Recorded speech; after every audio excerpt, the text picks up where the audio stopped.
Hey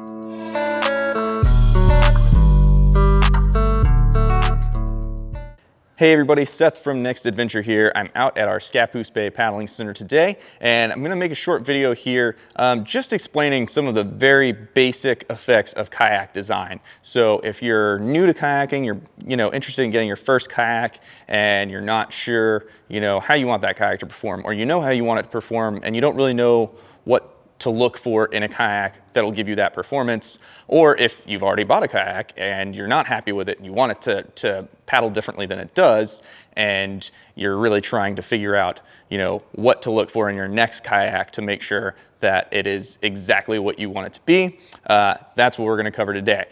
So I'm really excited to walk you through just the very basic kind of, I'll say, loose rules of kayak design that will affect the way that your new kayak performs on the water. All right, so there are 4 extremely basic performance characteristics that most people will focus on when they're getting a kayak or renting a kayak, even just paddling in general. And those characteristics are going to be stability, speed or efficiency, tracking, and maneuverability. There are really just a couple of major characteristics of a kayak design itself that are quite simple that will have a really profound effect on those performances. And so we're going to focus on those main 4 today, talk about what it is in a kayak's design on a very basic level that will affect those 4 main characteristics, and trying to help you figure out why you might choose certain characteristics and certain aspects of a design over others. Okay, so I've got a couple of sit-inside kayaks here. These are very different designs. If you're trying to make the decision between a sit-inside and a sit-on-top, I've got a whole other video that covers that topic pretty in depth. I'm gonna leave that in the description below, so you can take a look at that if that's what you're looking for.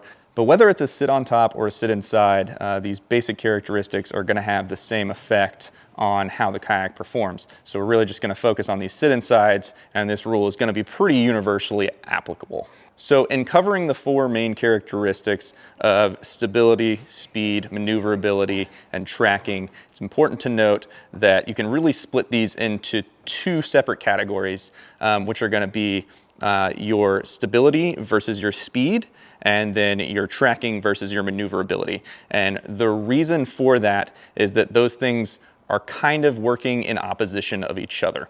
What I mean by that is that typically speed is achieved by designing a less stable boat, whereas stability is achieved by designing a slower boat. And a similar rule applies when it comes to maneuverability and tracking. So without jumping too far ahead, let's get right into why that is.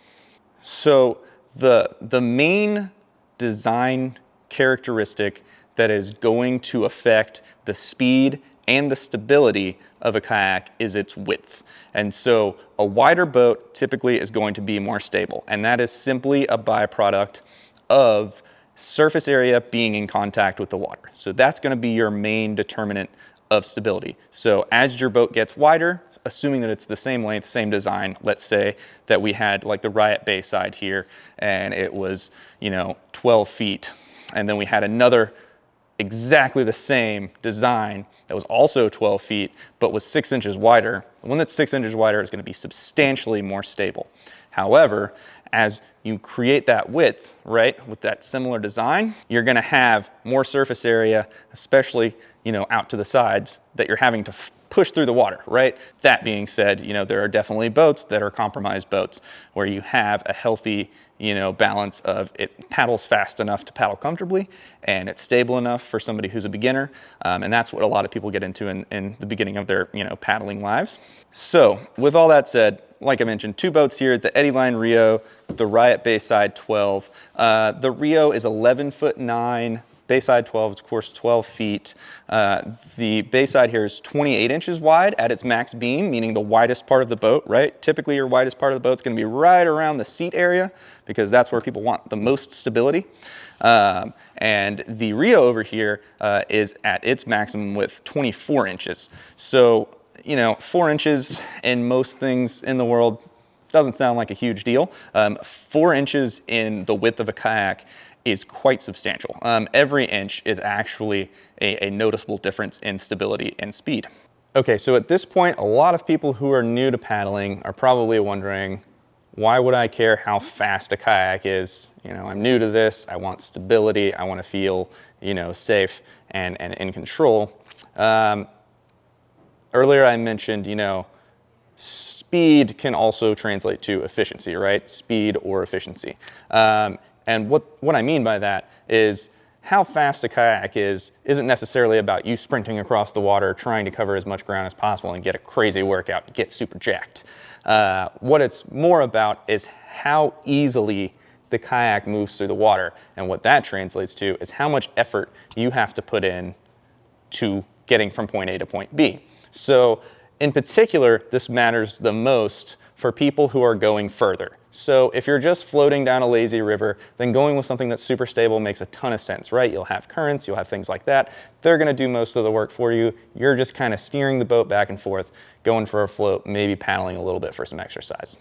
On the other hand, if you live on a lake and you want to go across the lake, you know, once a week to see what's all on the other side and see if it's cool over there and explore, then having a faster kayak is going to do you a ton of service, right? Because you're going to be able to go all that way with way less effort than you're going to be able to with a super wide kayak. So the way I always like to make that decision or help people make that decision is, what are you going to be doing more than 50% of the time? Draw that line. If you live on a lake, the odds are you're going to be doing a lot of lake paddling. If you live along a river, you know, the odds are you're probably going to be floating the river more often. So if 55% of the time you're going to be lake paddling and 45% of the time you're going to be floating down a river, it probably makes more sense for you to go with a boat that's going to be a little faster than something that's going to be more stable. There are, of course, a lot of other things that can affect the speed and stability of a kayak. The simplest one is really going to be width. In the very beginning, when you're first starting paddling, biggest thing to look for, though, is going to be, if you want a fast boat, go narrower. If you want a more stable boat, go wider. All right, so your next major decision or trade-off is going to be tracking versus maneuverability. And much like speed versus stability, you know, there are a couple of major characteristics that are going to determine your tracking or your maneuverability. The most major of which is going to be the length of the kayak. So here we've got a couple of pretty dramatically different looking kayaks. I've got the Eddyline Sitka ST right here, which is 13 feet and 9 inches long. And over here, I have the Perception Joyride 10, which is 10 feet long. So to back up a little bit, it's important to cover what tracking is and why it's important. Tracking refers to how much forward you get out of a paddle stroke in a kayak. So kayaks pretty much all have some amount of play when you take a paddle stroke, right? When you take a paddle stroke on the right, they're gonna go a little bit left. When you take a paddle stroke on the left, they're gonna go a little bit right. And in a really short kayak, they're gonna back and forth and back and forth and back and forth. And in a really long kayak, they're gonna go a little bit less play, more forward. Once again, with efficiency as a focus here, the better your boat tracks, the more you're going to get out of each paddle stroke, because the direction you're trying to go is forward. If you have a boat that doesn't track very well at all, you're gonna be wasting a ton of energy just going back and forth, left and right, instead of actually making headway in the direction you're trying to go. Now, of course, if tracking was the only thing that mattered, we'd all just paddle 18-foot long kayaks that go almost in a perfectly straight line. But the downside of getting a boat that's very, very long and tracks very, very well is they get very hard to maneuver. It becomes harder and harder to turn them as the boats get longer and they track better. So once again, it's important to identify here what you're going to be doing the majority of the time. Are you going to be paddling on smaller bodies of water or on slow floating rivers that might have down trees or rocks that you have to avoid? You're going to want a shorter boat that's going to maneuver easier so that you can make it just turn on a dime on a second's notice and get away from things, or turn around and head back out if you're in a small pond and you want to go a different direction. If you're on big water, open lakes, the ocean, things like that, you're gonna want that tracking so that if you're going out for a long 10-mile paddle or 5-mile paddle, or even a 3-mile paddle, you can really make your progress forward instead of wasting all your energy just going side to side. Much like there are sweet spots that are a compromise of speed and stability, there are sweet spots that are a compromise between tracking and maneuverability.